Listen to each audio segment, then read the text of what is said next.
all sorts of things about their nutrition, what kind of animals they ate. If you know what kind of animals they ate, you have a sense of how developed the civilization is by what sort of animals they can domesticate, whether or not there were famines that happened. I was shocked. You can tell an awful lot about teeth, and that's how many of these archaeologists are able to tell what's going on here when Cahokia does not have written sources to leave behind to us.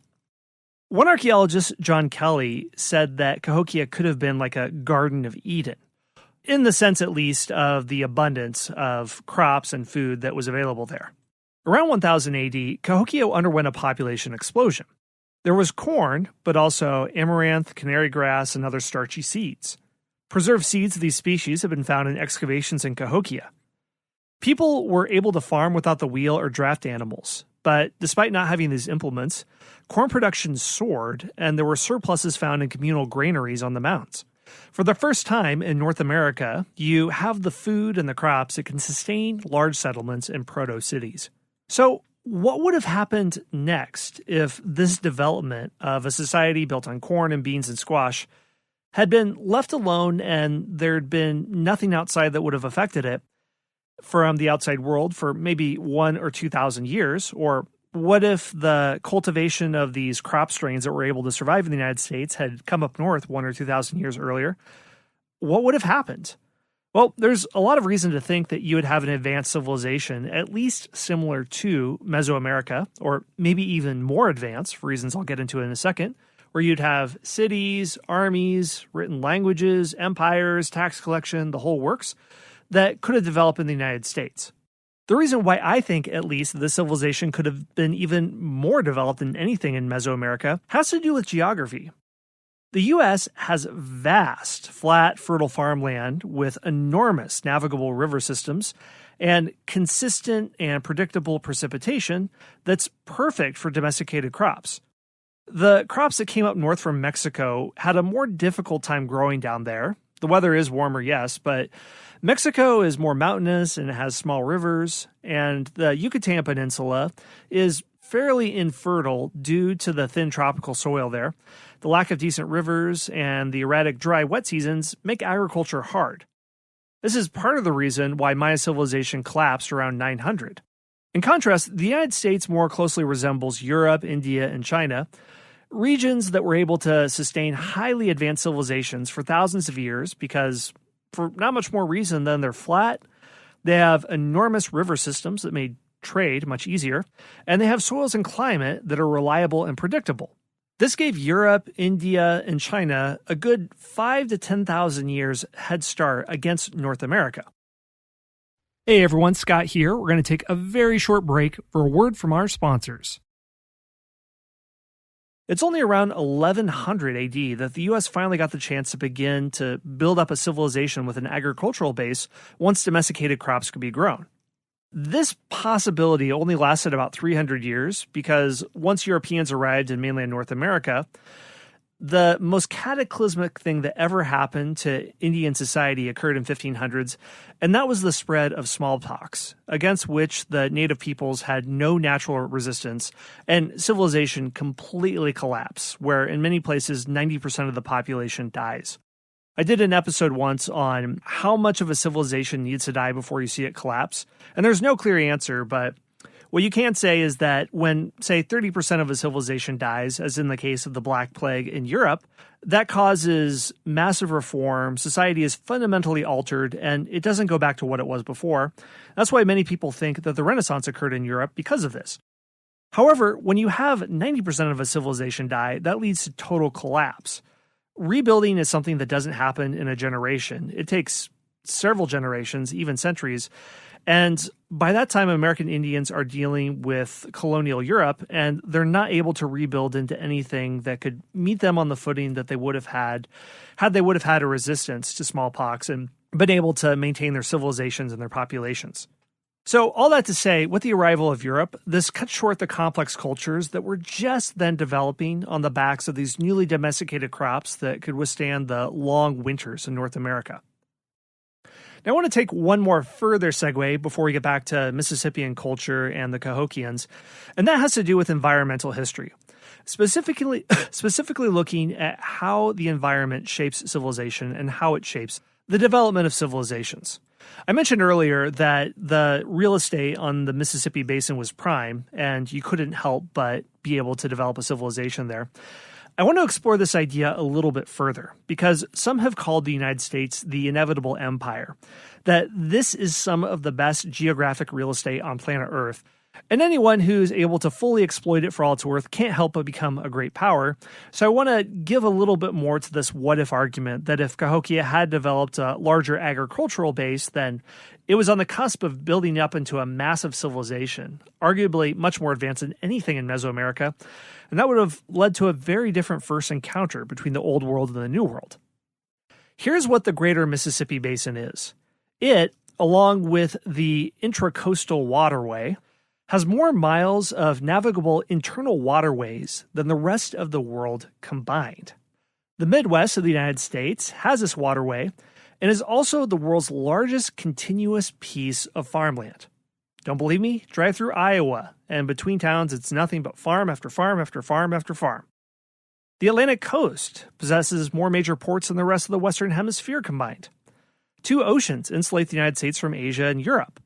Deserts separate the United States from Mexico to the south, and lakes and forests separate the population centers in Canada from those in the United States. The U.S. has capital, food surpluses, and physical insulation more than any other country in the world by a huge margin.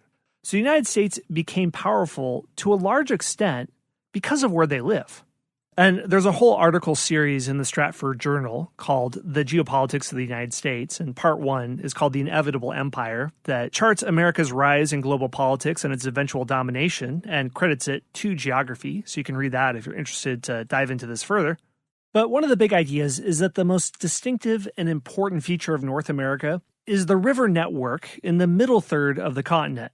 The river network is larger in length and volume than any other river network, but that's not what sets it apart. What does is that few of its tributaries begin at high elevation. So what that means is you can go a very long distance by boat. In the case of the Mississippi, the head of navigation, just north of Minneapolis, is over 2,000 miles inland. And here's why that makes a difference.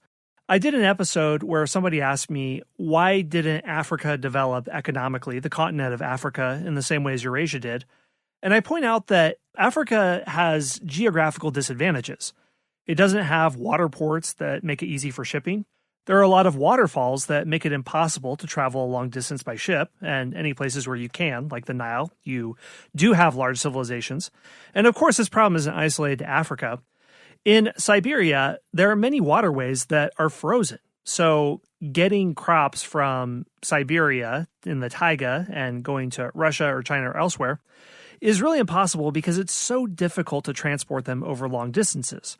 But the Mississippi Basin doesn't have this problem. It's basically setting the game on easy mode.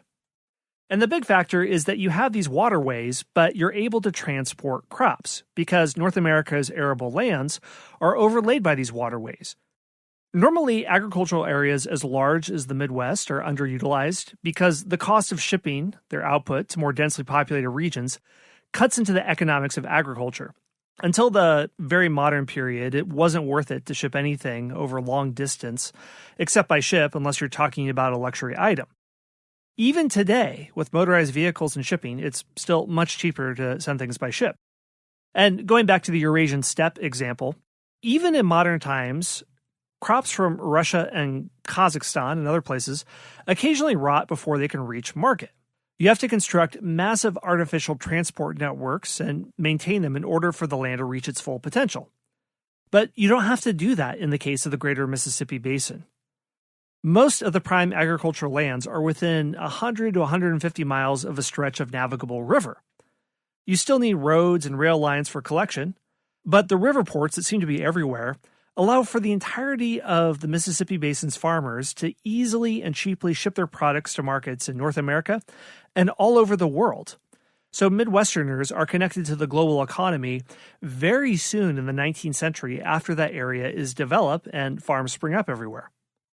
The reason why navigable rivers are so important is that, by definition, they serve twice the land area of a coastline, because a coastline has one bank, but rivers have two banks. And rivers aren't subject to tidal forces, so it's much easier to construct and maintain supporting infrastructure than you would in an ocean. Also, on an ocean, you have storms that can force the evacuation of oceanic ports. Coastal areas, yes, you do have storms, but the forces of the waves aren't nearly to the level that they would be in an ocean. So when you think about the importance of rivers, even today, if you look at a population map of Egypt, everything seems to exist in a thick line directly following the Nile. There are some things along the Red Sea and the Mediterranean to the north, but it's all based on the Nile, and this allowed a massive civilization to be built up in the Nile Basin millennia before other places, and part of the reason why one of the oldest civilizations in the world is on the Nile, others are along the Tigris and the Euphrates in Mesopotamia. So, if I haven't drilled it enough, my point is rivers matter. So long story short, the core of the North American continent is the greater Mississippi Basin, and whoever could control that core would be certain to dominate the East Coast and Great Lakes, but would also have transport, trade, agriculture, and political unification capacity to be a world power, even without having to interact with the rest of the global system.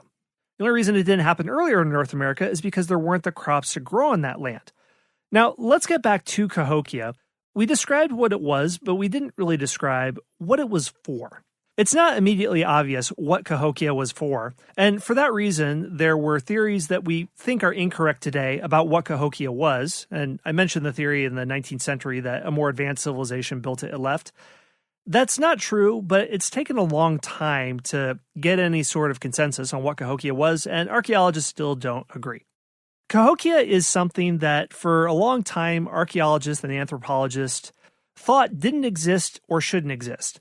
And that is a place that was built first on religion, not by agriculture. We're starting to find more places like this around the world. For example, one of the world's oldest temples is Göbekli Tepe in southern Turkey. I've been there, it's incredible. And it wasn't built as a human settlement. It dates back 11,000 years before most people think there was settled civilization when almost all of human society were hunter-gatherers. And this shocked archaeologists because they assumed that the site of a religious temple would have to have the supporting infrastructure of a city. So you have masons, you have other craftsmen. But in order to have a city, you have to have agriculture. So agriculture is what kicks off every type of large building project. We found out with Göbekli Tepe that wasn't the case. The enclosure may have been built to worship the dog star Sirius. It consists of a series of at least 20 circular enclosures. Only a few have been uncovered because excavations have only been going on since the mid-90s. Each enclosure is surrounded by a ring of huge T-shaped stone pillars. Some are decorated with carvings of fierce animals, others depict the human form. These are megaliths, and two stand parallel to each other at the center of each ring. So what Göbekli Tepe did was put a dent in the idea of the Neolithic Revolution, the idea that the invention of agriculture caused humans to build settlements and develop civilization and art and religion. So religion seems primordial and goes back before civilization, the Neolithic Revolution. With Göbekli Tepe, there's no evidence of agriculture near the temple, hinting that religion came first. And we think the same thing about Cahokia, where the population explodes after 1000, and it became this major city center. And much of the change may have had nothing to do with the economy, but what we call religion. The primary purpose for the city wasn't for commerce, although during Cahokia's prime it did bustle with activity, where women would tend to the fields and homes and make pottery and weave mats and fabrics, and men would hunt and store corn and clear trees for construction. But the city's main purpose was sacred meetings and ceremonies, and it took place on the plazas and in buildings inside the palisade. James Brown, professor emeritus of archaeology at Northwestern University, said, "There was a belief that what went on Earth also went on in the spirit world, and vice versa. So once you went inside these sacred protocols, everything had to be very precise." So we can think of Cahokia as, in many ways, a pilgrimage site where a city grew up around it. Think of Mecca in Saudi Arabia. Yes, there is commerce that takes place, which it did since the time of Muhammad, but the main point is for people to go there on a religious pilgrimage. We've learned about Cahokia's religious ceremonies from excavations that have been happening there since the 1960s, and they've yielded really interesting things, like artistic stone and ceramic figurines. There was also a small copper workshop found near the base of one of the mounds, and inside was a fireplace with coals where copper could be pounded and shaped. Archaeologists have also found a mound containing a mass burial.